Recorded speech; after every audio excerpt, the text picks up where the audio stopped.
The more I teach, the more I doubt. Philosophically, it's reassuring, but daily, it's challenging.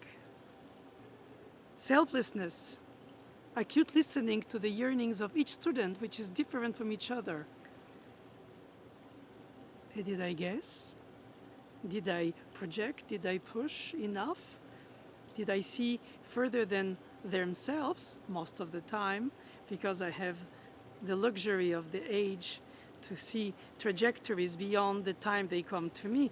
So I see how they will develop the seeds that I plant in them musically, artistically, philosophically, in the sense of the construction of the piece, in the ephemeral performance, but in the construction of the piece is an existing entity that has to be reinvented in the slightest details, nuances, tastes.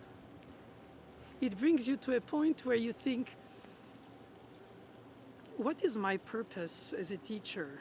To cut some of their shortcomings to come because I guess them by experience, or let them experience them so they learn from it?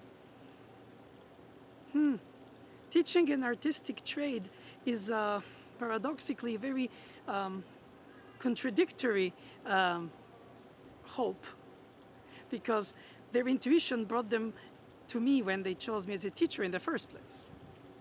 What do I do with them is let them blossom their talent, if you call that intuition, if you call that genius, whatever you want to call it, something irrational that is attraction for them towards the music of a given style, discovering others, developing further the one they already know. So in a way, teaching a living art form which needs to be reinvented with technique for assuring the essential, but with enough musical vision, imagination, escapism, drive, taste, acquired and combined with the intuitive one, that brings you to the point where the student reaches their potential on their own. They don't recite what you taught them. They restate the essence of the piece by themselves.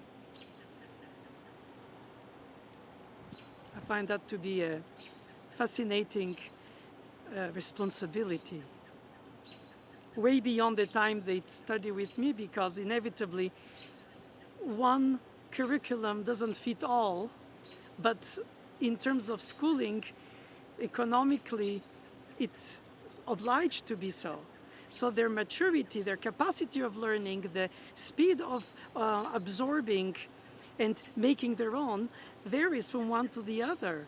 Their own memorization compared to the knowledge of the piece, the time it takes them to feel comfortable with the style, but then the experience of the performance, the orchestral imagination, or the orchestra to come if they play with it, chamber music to combine with other instruments, their polyphonic structure with the other instruments, wind, voice, or strings. All kinds of ways to involve themselves in this immersion of the musical paradigm. And in a way, it's a fascinating, never-ending quest. And I always think, don't give up. Don't give up. Probably the right thing to say, to think, to project, while injecting them strong dosage of confidence in themselves through cognitive knowledge of the technique that allows them to make sure that they will deal with the unexpected of stage at best. Because inevitably, it's only the stage that teaches you all what you prepared during the lessons and the practicing repetitively. The concentration levels, the awareness levels, the hearing of the piece in real time, not only by sections and not only as an obstacle course, but as an edifice